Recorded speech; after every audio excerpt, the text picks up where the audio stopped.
আসসালামু আলাইকুম সম্মানিত দর্শক শ্রোতা, নামাজের কারণে চাকরি হারাতে হলো প্রাণ আরএফএল কোম্পানির একজন কর্মচারীকে। প্রথমে একটি ভিডিওর মাধ্যমে আমরা এই সত্যতা যাচাই করব এবং তারপর আমরা এই ব্যাপারে কথা বলবো। কি হচ্ছে এখানে? মুসলিম কান্ট্রিতে আমরা নামাজ পড়তে পারতেছি না, তোমরা চাকরি করতে আসছো প্রাইভেট সেক্টর জব, সেখানে নামাজ নিয়ে পড়ে থাকে যাবে না। নামাজ পড়তে হলে বাড়ি থেকে চাকরি চাইরা, নামাজ পড়তে হলে বাড়ি থেকে নামাজ পড়ো। আমি মোহাম্মদ কাউসার আহমেদ, আমি প্রাণ আরএফএল রেনবো গ্রুপে বনশ্রী শোরুম ম্যানেজার হিসেবে আছি। তো আমাদের শোরুমগুলোতে এবং আমাদের যে চাকরিটা হচ্ছে আমাদের বেশিরভাগই হচ্ছে সারাদিন অনলাইন মিটিংয়ের মাধ্যমে যায়। আদার্স তো কাজ আছে, আমরা একটা ম্যানেজার প্রায় 10 জনের কাজ করে থাকি, সেটা ডিটেলস বলা যদিও যাচ্ছে না, কিন্তু সবাই জানে। তো আমাদের মূল ইস্যুটা হচ্ছে আমাদের মিটিংগুলো, প্রতিটা মিটিং নামাজের টাইমে শুরু করে। এটা একদিন দুদিন হলে এটা আমাদের আসলে যায় আসতো না, আমাদের ব্যাপারে আমরা মাথায় নিতাম না। এটা হচ্ছে প্রতিনিয়ত হচ্ছে। যখন ব্যাপারটা প্রতিনিয়ত হচ্ছে তখন আমাদের মাথায় আসলো যে কি হচ্ছে এখানে, মুসলিম কান্ট্রিতে আমরা নামাজ পড়তে পারতেছি না। তখন আমি, আমার ভাই, আরও কিছু ভাই ছিল, ওই ভাই মিলে আমরা স্যারের কাছে আবেদন রাখি যে স্যার, নামাজের টাইমটা ছাড়া মিটিংটা আপনারা রাখেন, অন্তত 1:30 মিটিং রাখেন না, 2টার পর থেকে মিটিং রাখেন, আমরা সারাদিন মিটিং করতে রাজি আছি। তো একদিন বললো ঠিক আছে, এটা দেখা যাবে। এরপরের দিন আবার যখন বলি, তখন স্যারদের পক্ষ থেকে এরকমভাবে উত্তর আসলো যে ভাই, তোমরা চাকরি করতে আসছো প্রাইভেট সেক্টর জব, সেখানে নামাজ নিয়ে পড়ে থাকে যাবে না। নামাজ পড়তে হলে বাড়ি থেকে চাকরি চাইরা, নামাজ পড়তে হলে বাড়ি থেকে নামাজ পড়ো। তো আসলে আমরা সেখানে খুবই মর্মাহত হই। এই কথা শুনে আসলে আমরা একদিন আবার পর্যালোচনা করি, দেন আবার স্যারদের সাথে আমরা আবেদন রাখি, স্যার নামাজের টাইমে মিটিং রাখা যাবে না। দেন আমাদের রিটেল ম্যানেজার জাকির স্যার, আমাদের এরিয়া ম্যানেজার ইকরামুল স্যার আমার শোরুমে আসে। কেন আমি এটা জোরদার দাবি রাখি, আইসা বলে ভাই আপনি নামাজ নিয়ে এতভাবে পড়ে আছেন, আপনারা কি একদম ডাইরেক্ট আইসাই বলে, আমার পাশের এরিয়া ম্যানেজারকে বলতেছে কোন জামাত শিবিরের বাচ্চা আপনাকে কাউন্টার দিছে যে মিটিং করা যাবে না। আমাকে বলতেছে যে কোন জামাত শিবিরের বাচ্চা কাউন্টার দিছে। তখন আমি বললাম স্যার, আপনি তো আমাকে জামাত শিবিরের বাচ্চা বলতে পারেন না।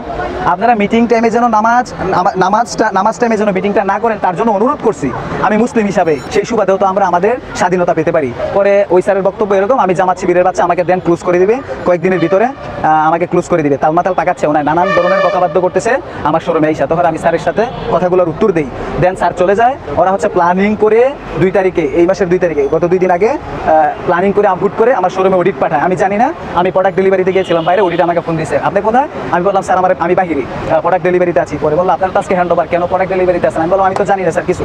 হ্যান্ড ওভার হলে শ্রম আইনে আছে, একটা মানুষকে ক্লোজ করতে হলে অন্তত 1 মাস আগে নোটিশ দিতে হবে, 2 মাসের স্যালারি প্রদান করতে হবে, না হয় মেল দিতে হবে। কিন্তু ওনারা আমার কিছু দেয় নাই, মেসেজ, নোটিশ, কোনো কিছুই দেয় নাই, মেল। তখন আমি এরিয়া ম্যানেজারকে জিজ্ঞাসা করি আমার হ্যান্ড ওভার হবে কি কারণে? তখন এরিয়া ম্যানেজার বলে আমি জানি না, হায়ার ম্যানেজমেন্ট জানে, সব স্যাররা আসতেছে, আপনি বসেন। তখন আমি শোরুম খুললাম, সবাই আসছেন। ওনারা হচ্ছে এমডি স্যারের উপরে ক্লেম করছে যে এটা নাকি এমডি স্যার নির্দেশ দিচ্ছে আমাকে অবৈধভাবে হ্যান্ড ওভার দেওয়ার জন্য। কিন্তু আমরা যতটুকু জানি এমডি স্যার এরকম কাজ করার কথা না, আমরা এমডি পর্যন্ত যেতে পারি না, আমরা ইডি পর্যন্ত যেতে পারি। তো এখন আমি শোরুমে ঢোকার পর ওদের বক্তব্য ছিল এরকম যে ভাই এটা প্রাইভেট কোম্পানি, আমাদের কোম্পানি, আমরা যখন তখন আপনাকে ক্লোজ করে দিতে পারি, আপনার এখানে কোনো রাইট নাই কোনো বক্তব্য রাখার। দেন আপনি এখানে কোনোভাবেই আপনি হ্যান্ড ওভার থেকে বাঁচতে পারবেন না, বাঁচলে আপনারা সিপিডি দিয়ে ধরে হেড অফিসে নিয়ে যাবো। আমাদের আরএফএলের একটা সিপিডি টিম আছে, যেটা হচ্ছে আমাদেরকে মানে কেউ কোনো ম্যানেজার ক্রাইম করুক বা ওদের মতামতের বাইরে চলে গেলে ওদেরকে হেড অফিসে নিয়ে যায়, ওই সিপিডি দিয়ে হেড অফিসে নিয়ে গিয়ে টর্চার করে। পুলিশ যেভাবে রিমাইন্ডে নেয় ওদেরকে ঠিক এভাবে রিমাইন্ডে নেয়। এখন কেন নামাজে বাধা দিচ্ছে এটা হচ্ছে আমাদের ধারণাই নেই।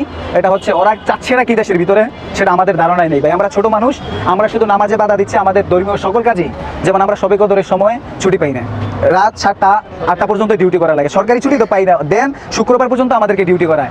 আমাদের সবে কদরের রাতে আমরা নামাজ পড়তে পারি না, কারণ কি আমাদের সকালে ডিউটি আছে সেটা বলে।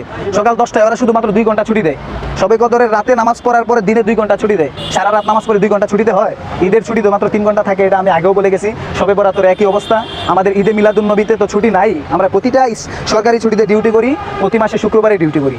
যখন আমরা এটার বিরুদ্ধে আমরা কথা বলতে শিখেছি, দেন হচ্ছে শুধু লাস্ট 2টা শুক্রবার আমাদেরকে ডিউটি করায় নাই, আমাদেরকে ক্লেম দিছে।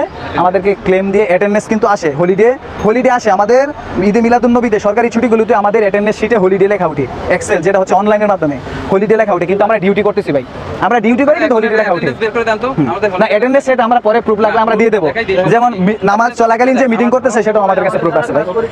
তো চলুন এবার এই ব্যাপারে কথা বলা যাক। এখন প্রথম কথা হচ্ছে, বাংলাদেশের মতো মুসলিম প্রধান একটি দেশে তারা এরকম আচরণের সাহস কিভাবে পায় আমার বুঝে আসে না। হ্যাঁ, একটা প্রাইভেট কোম্পানির বেশ কিছু নিয়ম নীতি থাকতে পারে, সেখানে বেশ কিছু কঠোরতা থাকতে পারে, তাই বলে নামাজের বিরোধিতা এটা কোনোভাবেই আমাদের কাম্য নয়। এবং প্রাণ আরএফএল কোম্পানির এরকম কার্যক্রমের জন্য আমি নিজে তাদেরকে কঠোরভাবে নিন্দা জানাচ্ছি এবং আমি এই মুহূর্ত থেকে প্রাণ আরএফএল কোম্পানিকে বয়কট করছি। আমি আশা করব আমার যারা অডিয়েন্স আছেন, যারা আমার ভিডিও দেখেন, এই মুহূর্তেই তান আরএফএল কোম্পানিকে বয়কট করে ফেলুন, কারণ 95% মুসলিম প্রধান দেশে এইরকম ইসলাম বিরোধিতা আমরা কোনোভাবেই মেনে নেব না। এই ভিডিওটি তাদের চোখে পড়লে হয়তোবা তারা ভাবতে পারে যে এই কয়েকটি মানুষ যদি আমাদেরকে বয়কট করে আমাদের কি এমন ক্ষতি হবে। কিন্তু একটা বিষয় কি জানেন, ছোট ছোট বয়কটের মাধ্যমেই আজকে কোকা কোলা সহ ইসরায়েলি বেশ অনেকগুলো পণ্যই কিন্তু মার্কেট হারিয়েছে এবং তাদের কোম্পানিগুলোও ডাউন হয়ে গেছে। তো আমি আপনাদেরকে আবারও সতর্ক করছি, নামাজের ব্যাপারে এরকম বর্বরতা, নামাজের ব্যাপারে এরকম বিরোধিতা ভুলেও করতে যাবেন না, তাহলে আপনাদের অবস্থাও ঠিক তাদের মতোই হবে। তো যাই হোক, সম্মানিত দর্শক শ্রোতা, আপনার গুরুত্বপূর্ণ মতামতটি জানিয়ে দিন আমাদের কমেন্ট সেকশনে, কারণ আপনাদের প্রত্যেকেরই মতামত আমাদের কাছে খুবই গুরুত্বপূর্ণ। তো এই ছিল আজকের ভিডিও, দেখা হবে পরবর্তী ভিডিওতে। সেই পর্যন্ত ভালো থাকবেন, সুস্থ থাকবেন, আমাদের সাথেই থাকবেন। খোদা হাফেজ।